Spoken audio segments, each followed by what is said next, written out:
जय श्री सीताराम। मेरे चैनल में आप लोग का स्वागत है। आइए जानते हैं श्री रामचरितमानस कथा भाग 4। श्री गणेशाय नमः। श्री जानकी वल्लभो विजयते। श्री रामचरितमानस प्रथम सोपान बालकांड भाग 4। धूमौ तजै सहज करु आई, अगर प्रसंग सुगंध बसाई। भनिति भदेश वस्तु भली वरनी, राम कथा जग मंगल करनी।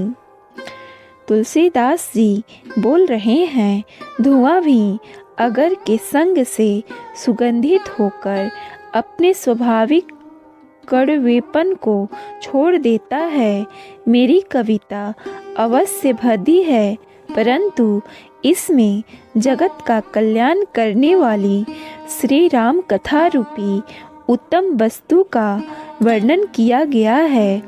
इससे यह भी अच्छी ही समझी जाएगी। छंद।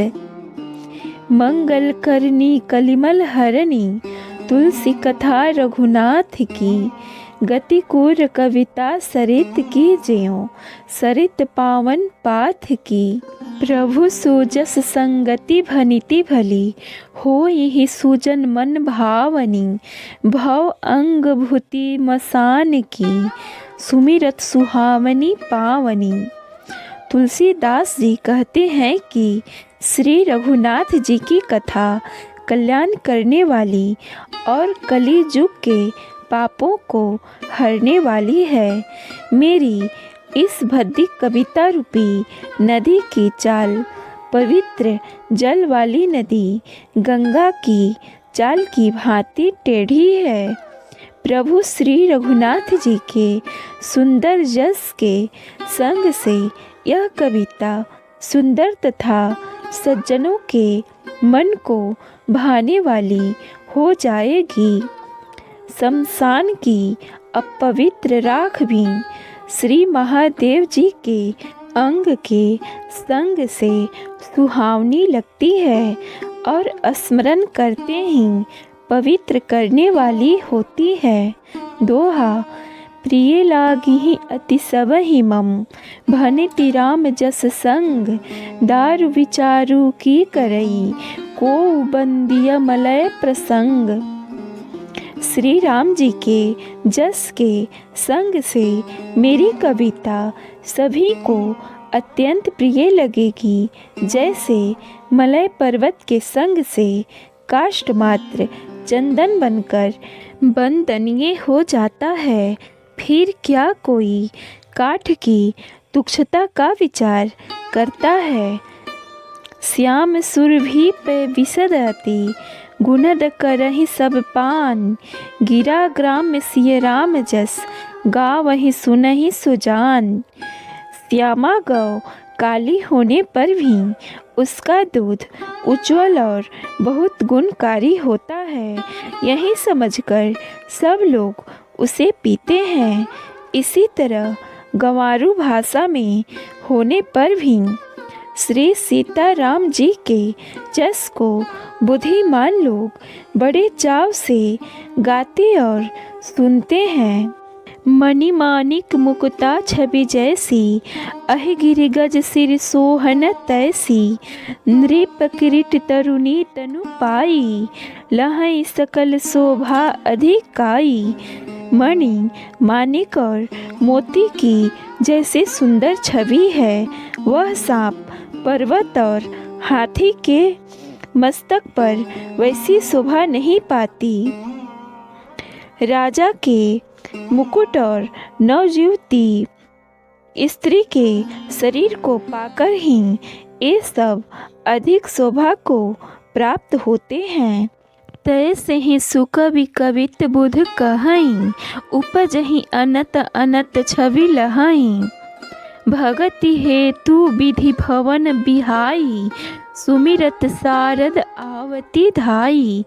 इसी तरह बुद्धिमान लोग कहते हैं कि सुकवि की कविता भी उत्पन्न और कहीं होती है और शोभा अन्यत्र कहीं पाती है, अर्थात कवि की वाणी से उत्पन्न हुई कविता वहाँ शोभा पाती है जहाँ उसका विचार प्रचार तथा उसमें कथित आदर्श का ग्रहण और अनुसरण होता है। कवि के स्मरण करते ही उसकी भक्ति के कारण सरस्वती जी ब्रह्मलोक को छोड़कर दौड़ी आती हैं। रामचरित सर बिनु अनवाए, सो श्रम जाई न कोटि उपाय। कवि कोविद अस हृदय बिचारी, गावहीं हरि जस कलिमल हारी। सरस्वती जी की दौड़ी आने की वह थकावट रामचरित रूपी सरोवर में उन्हें नहलाए बिना दूसरे करोड़ों उपायों से भी दूर नहीं होती। कवि और पंडित अपने हृदय में ऐसा विचार कर कली युग के पापों को हरने वाले श्री हरि के जस का ही गान करते हैं।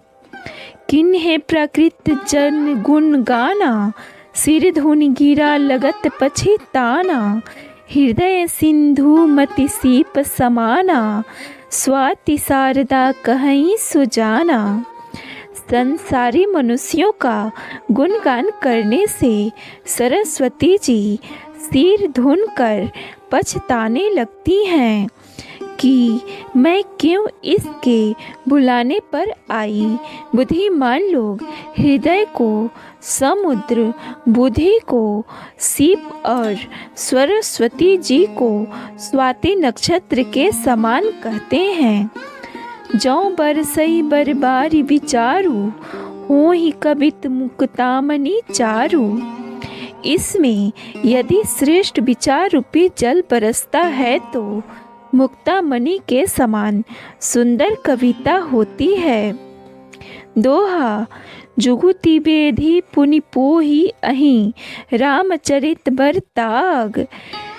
पही रही सज्जन बिमल और शोभा अति अनुराग।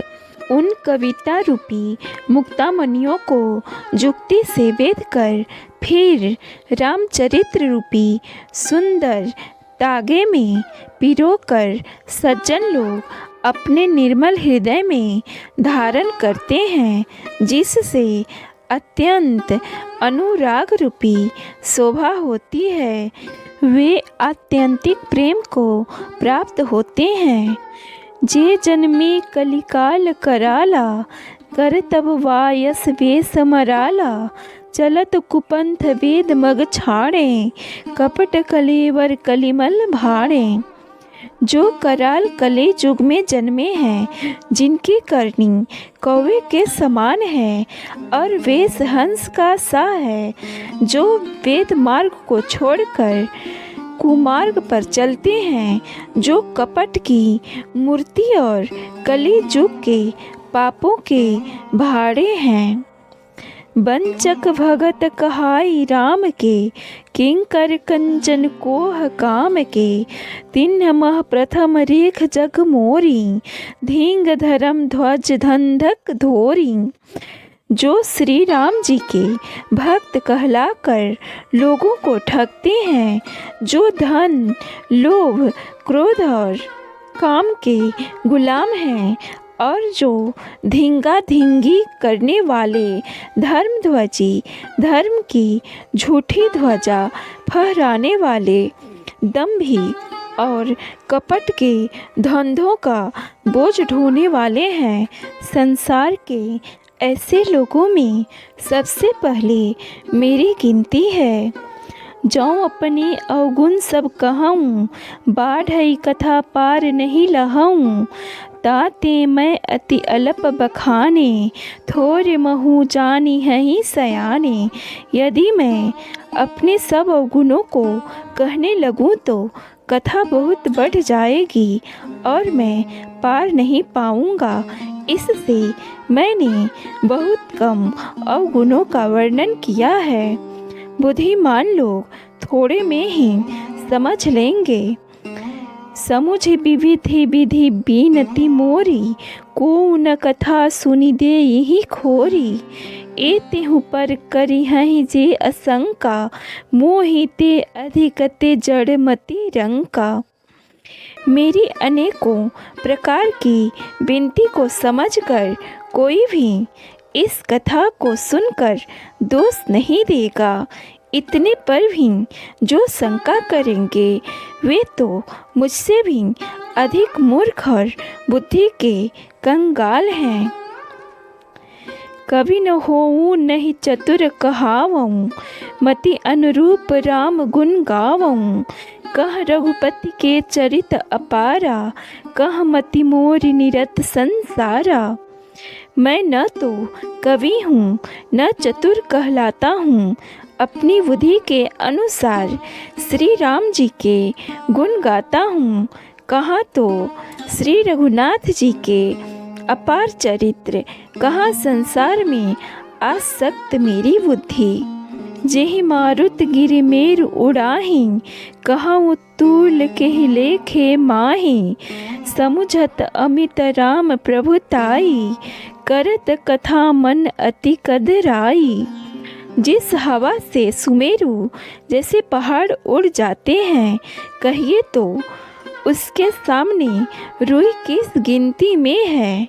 श्री राम जी की असीम प्रभुता को समझकर कथा रचने में मेरा मन बहुत हिचकता है।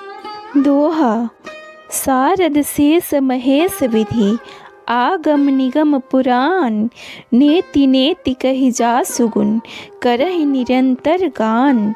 सरस्वती जी, शेष जी, शिव जी, ब्रह्मा जी, शास्त्र, वेद और पुराण, ये सब नेति नेति कहकर पार नहीं पाकर ऐसा नहीं कहते हुए सदा जिनका गुणगान किया करते हैं। सब जानत प्रभुता सोई, तदपि कहें बिनु रहा न कोई। तहाँ वेद अस कारण राखा, भजन प्रभाव भांति बहुभाषा। यद्यपि प्रभु श्री रामचंद्र जी की प्रभुता को सब ऐसे अकथनीय ही जानते हैं, तथापि कहे बिना कोई नहीं रहा। इसमें वेद ने ऐसा कारण बताया है कि भजन का प्रभाव बहुत तरह से कहा गया है, अर्थात भगवान की महिमा का पूरा वर्णन तो कोई कर नहीं सकता, परंतु जिससे जितना बन पड़े उतना भगवान का गुणगान करना चाहिए, क्योंकि भगवान के गुणगान रूपी भजन का प्रभाव बहुत ही अनोखा है। उसका नाना प्रकार से शास्त्रों में वर्णन है। थोड़ा सा भी भगवान का भजन मनुष्य को सहज ही भव सागर से तार देता है। एक अनीह अरूप अनामा, अज सच्चिदानंद परधामा। व्यापक विश्वरूप भगवाना, तेहि धरि देह चरित कृत नाना। जो परमेश्वर एक हैं, जिनमें कोई इच्छा नहीं है, जिनका कोई रूप और नाम नहीं है, जो अजन्मा सच्चिदानंद और परम धाम है, और जो सब में व्यापक एवं विश्वरूप हैं, उन्हीं भगवान ने दिव्य शरीर धारण करके नाना प्रकार की लीला की है। सो केवल भगतन हित लागी, परन कृपाल प्रणत अनुरागी। जेहि जन पर ममता अति छोहूँ, जेहि करुणा करि किन्ह न कोहू। वह लीला केवल भक्तों के हित के लिए ही है, क्योंकि भगवान परम कृपालु हैं और शरणागत के बड़े प्रेमी हैं, जिनकी भक्तों पर बड़ी ममता और कृपा है। जिन्होंने एक बार जिस पर कृपा कर दी, उस पर फिर कभी क्रोध नहीं किया। गई बहोर गरीब निवाजू, सरल सबल साहिब रघुराजू। बूधवर नहीं हरि जस अस जानी, करहि पुनित सुफल निज बानी। तुलसीदास जी बोल रहे हैं, वे प्रभु श्री रघुनाथ जी गई हुई वस्तु को फिर प्राप्त करने वाले गरीब निवाज, दीनबंधु, सरल स्वभाव, सर्वशक्तिमान और सबके स्वामी हैं। यही समझकर बुद्धिमान लोग उस श्री हरि का जस वर्णन करके अपनी वाणी को पवित्र और उत्तम फल, मोक्ष और दुर्लभ भगवत प्रेम देने वाली बनाते हैं। तो ये थी श्री रामचरितमानस बाल कांड के कुछ भाग। अगला भाग सुनने के लिए आप लोग मेरे चैनल को लाइक और सब्सक्राइब ज़रूर कर लें। जय श्री सीताराम।